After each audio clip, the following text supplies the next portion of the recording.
What's up, YouTube? It's been a really long time since I've made a video of any kind. Just wanted to do a bit of a rant. I think I'll title this "What is, or maybe the most important thing bonsai has taught me." I'm not a master. I sell some trees. I don't make much money. It's something I enjoy doing. I spent a lot of time on it, many years, a lot of hours. I got some nice trees, no masterpieces. Maybe I'll throw some pictures up here if I don't get too lazy. Maybe I'll forget, whatever. But sorry, I'm just driving down the highway in my crappy car. But I was inspired to maybe make a short video because I watched another video from a YouTuber. Well, it's all in Japanese. I don't know if you'll be able to pull it up, but it's bonsai and killifish in Japan. And the bonsai master, who's a lot older than me, even though I feel like an old man now. I'm 30 now, but this guy's probably closer to 80, and he made a video talking about, just a beautiful. I can't say what he said, but it was a beautiful speech, pertaining to bonsai trees and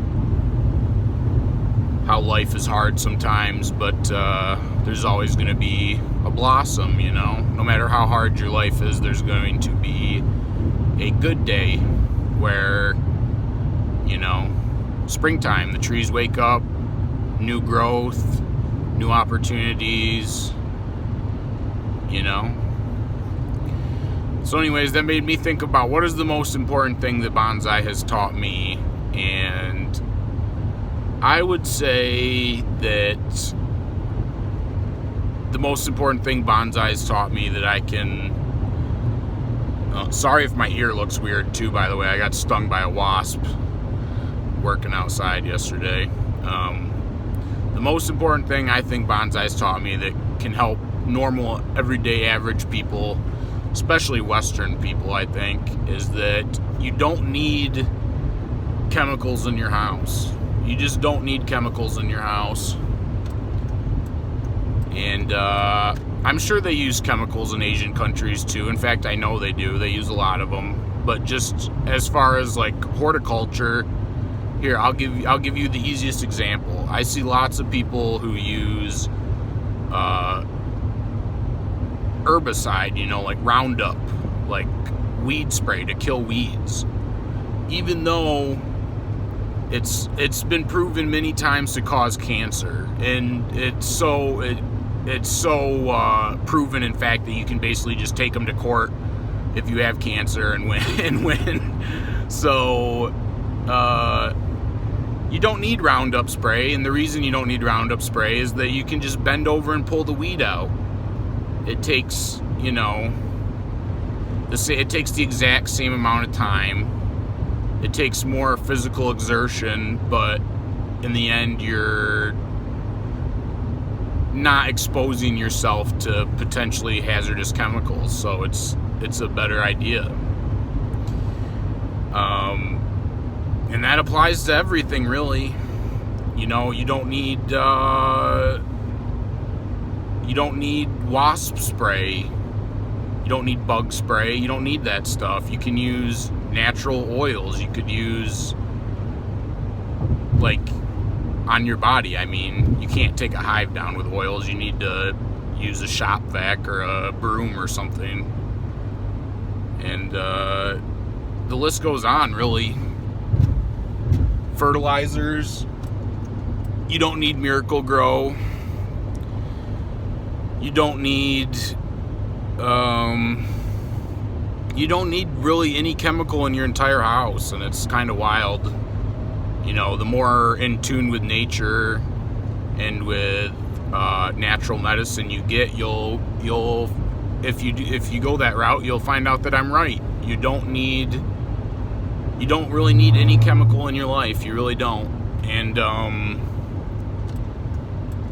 I'm trying not to be insulting, obviously. I don't judge other people. And if you live with a condition or imbalance that requires you to use... Sorry, I'm just driving. If you have a condition or imbalance that requires you to use a chemical, I don't judge you, and I'm not a perfect person. I don't think anyone's a perfect person. And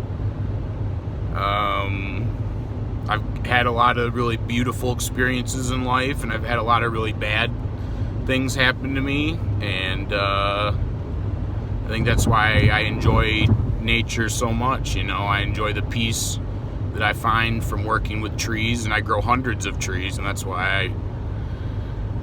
kind of my perspective. So that's basically what I wanted to say. I think the more you cut chemicals out of your life, the safer you'll be, for sure. And the reason I did that, hold on, water.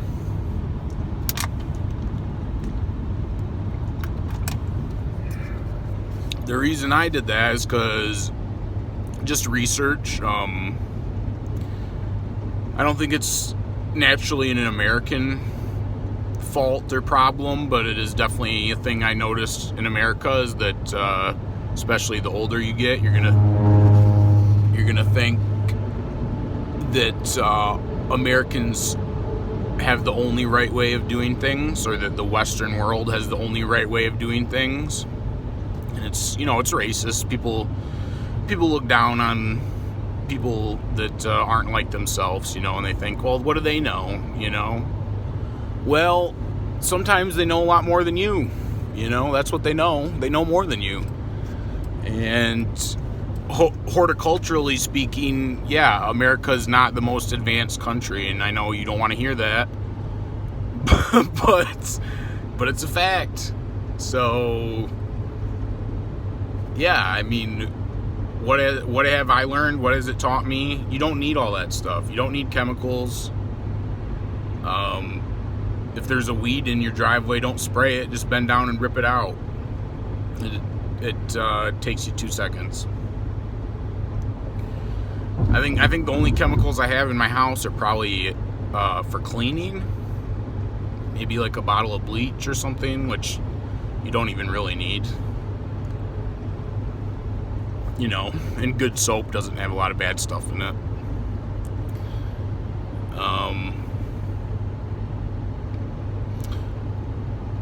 But yeah, I don't judge, but I think that's the most important thing I've learned.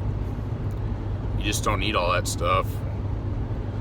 And if you're addicted to something, I encourage you to try to get off of it. It's a different issue than what I'm talking about, but it's kind of related. You shouldn't nothing in a bottle should have power over your life, ever. Ever. Alright. I think that's mostly what I wanted to say.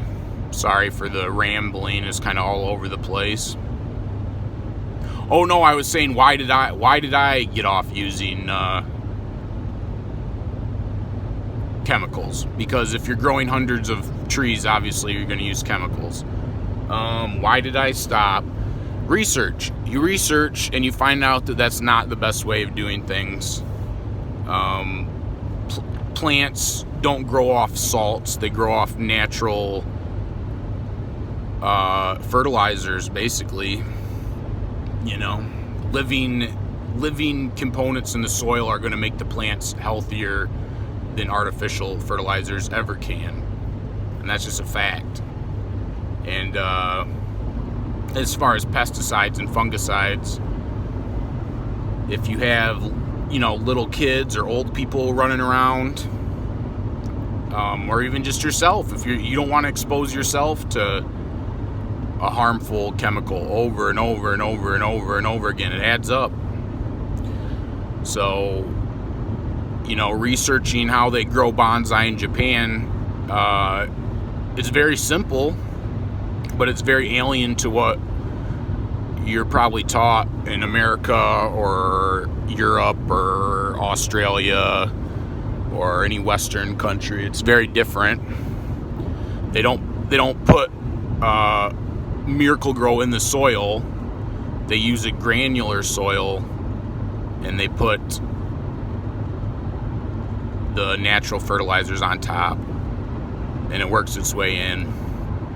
And you don't need pesticides either. You can use natural herb oils. You can use mint oils, rosemary oils, neem oils, which I don't use myself because they're pretty harsh. You can burn the leaves. But in fungicide, you don't need chemical fungicide. You can use copper fungicide.